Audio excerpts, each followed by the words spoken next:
Είμαι η νεράιδα που μεταμορφώνει, ό,τι είναι άσχημο πάντα συμμορφώνει. Και έρχονται κοντά μου όσοι δεν μπορούν, σιγουριά και πίστη μέσα τους να βρουν.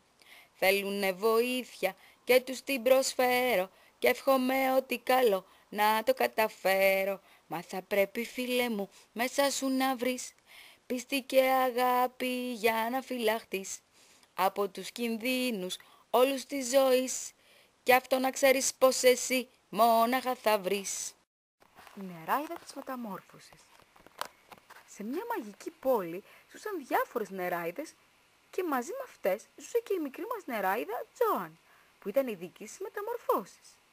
Μπορούσε δηλαδή να κάνει ό,τι μεταμόρφωση ήθελε, όπως αν είσαι παχουλούλης να σε κάνει αδύνατο, αν είσαι με παλιά βρώμικα ρούχα να σε κάνει να μοιάζεις με πρίγκιπα και πολλές άλλες τέτοιες μεταμορφώσεις, γιατί μόνο προς την ομορφιά και το καλό ήταν οι μεταμορφώσεις της. Μια μέρα λοιπόν ήρθε κοντά της ένα κοριτσάκι που για χρόνια τώρα προσπαθούσε να γίνει πιο αδύνατο, αλλά δεν τα κατάφερνε.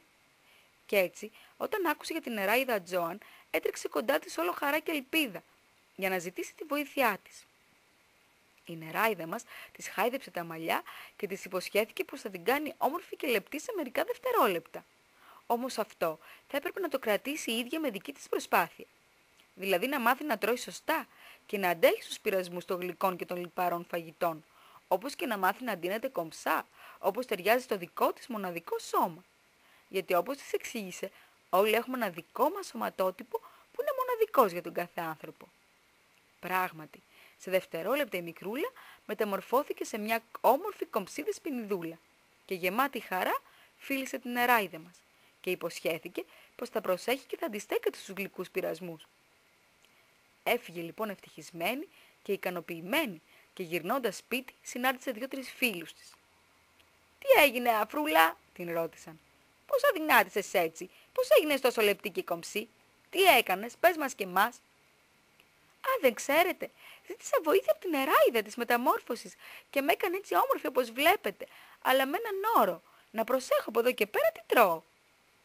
«Δηλαδή», αποκρίθηκαν τα παιδάκια, «δεν θα φας ξανά σοκολάτες, θα αντισταθείς στους πειρασμούς εσύ, μπορείς?»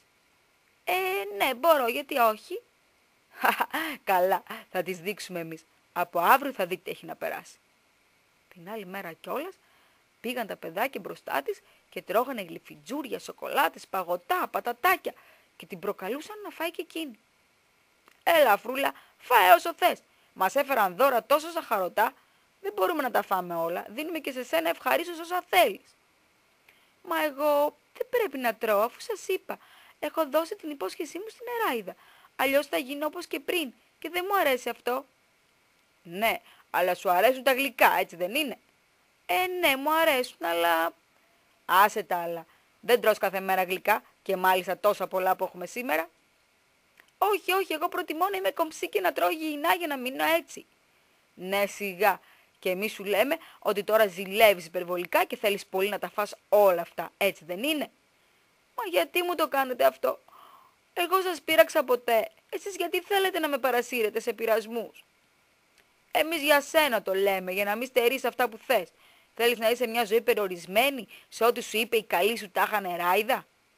Θα το αντέξεις μια ζωή αυτό? Σε γιορτές, σε γενέθλια, δεν θα τρως ούτε τούρτα?» Με αυτά και με αυτά λοιπόν η μικρή μας αφρούλα έφυγε τρέχοντας με λυγμούς και μπαίνοντας στο σπιτάκι της κάλεσε την νεράιδα της και τη ζήτησε τη βοήθειά της. «Καλή μου νεράιδα, γιατί μου το κάνουν αυτό τα παιδιά?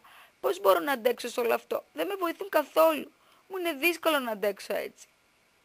«Εσύ τι πιστεύεις, αφρούλα?» αποκρίθηκε η νεράιδα. «Τι θέλεις? Να έχεις όλα αυτά που ξέρεις τι κακό κάνουν στο σώμα σου ή να τρως σωστά και υγιεινά και να είσαι υγιής και όμορφη?» «Και τα δύο τα θέλω. Μου αρέσουν και τα γλυκά καμιά φορά». «Ωραία λοιπόν. Όταν θα ξανάρθω να σε κάνω να ζηλέψεις, θα ξέρεις ότι αυτό που κάνεις, το κάνεις για το καλό σου και πως αν καμιά φορά θέλεις, μπορείς να τρως με μέτρο». «Ναι, καλή μου νεράιδα, έχεις δίκιο. Άρα τα πάντα είναι ουσία να τα κάνουμε με μέτρο, έτσι δεν είναι?» «Ακριβώς. Να έχουμε μέτρο όχι στις υπερβολές και να δεχόμαστε όπως είμαστε τον εαυτό μας, ακόμα και αν είμαστε με λίγο πιο πολλά κιλά ή πιο ψηλή ή πιο κοντή από άλλους. Ναι, καλή μου νεράιδα, σ' αγαπώ. Τώρα πια δεν φοβάμαι να αντιμετωπίσω τα παιδιά, ό,τι και αν μου λένε. Ξέρω τι θέλω. Την άλλη μέρα λοιπόν, που κάλεσαν τη μικρή Αφρούλα σε γενέθλια, αντιμετώπισε τα παιδιά με τόλμη και σιγουριά για το τι ήθελε να κάνει από τώρα και στο εξής στη ζωή της, χωρίς να ζηλεύει τα πατατάκια και τα πολλά γλυκά. Όταν τα παιδάκια είδαν να έρχεται η Αφρούλα, αμέσως σκέφτηκαν πως θα βρουν τρόπο να την πειράξουν. «Έλα Αφρούλα, σου έχουμε ετοιμάσει μια τούρτα μόνο για σένα». «Ευχαριστώ φίλοι μου, αλλά είμαι εντάξει με ένα μόνο μικρό κομμάτι, γιατί προτιμώ να έχω μέτρο και να μην στερούμε τίποτα και θα σας έλεγα να κάνετε το ίδιο κι εσείς. Θα είστε πολύ καλύτερα με τον εαυτό σας». Τα παιδιά κοιτάχτηκαν απορριμμένα. «Μα πώς τα κατάφερε να αντισταθεί σε όλα όσα τις κάνουμε και να είναι και τόσο σίγουρη για αυτό που θέλει? Λες να κάνουμε πράγματι κι εμείς το ίδιο?» «Αν θέλετε να φωνάξω την νεράιδα Τζόαν για σας, να σας βοηθήσει». «Ευχαριστούμε καλή μας Αφρούλα. Συγγνώμη που εμείς σε κοροϊδεύαμε, ενώ εσύ θέλεις και να μας βοηθήσεις». Και έτσι τα παιδάκια γίνανε καλοί φίλοι και δεν χρειάστηκε ξανά να ζηλεύει το ένα το άλλο, γιατί μάθανε από την νεράιδα να δέχονται τον εαυτό τους όπως είναι, μα και να τον φροντίζουν. Και έζησαν ευτυχισμένοι και χαρούμενοι και αγαπημένοι μαζί. Είμαι τώρα πια σίγουρη για μένα, νιώθω στην καρδιά, χτυπώ δυνατό. Ξέρω πως το θέλω και γι' αυτό μπορώ να είμαι ένα παιδάκι και να τα χαρώ. Όλα τα ωραία που ήρθα για να βρω, μέσα στη ζωή μου πάντα προσπαθώ. Είμαστε αγαπημένα και δεν θέλουμε ξανά να σου λέμε τόσα εσένα γιατί έβαλες κιλά. Δεν είναι σωστό να λέμε τέτοια λόγια άσχημα και το ξέρουμε πως φταίμε και δεν θα συμβεί ξανά. Θέλουμε να σε βοηθούμε και το ίδιο και εσύ, μεταμόρφωση να βρούμε στη δική μας τη ζωή, όπως και εσύ να ζούμε με αγάπη στην ψυχή.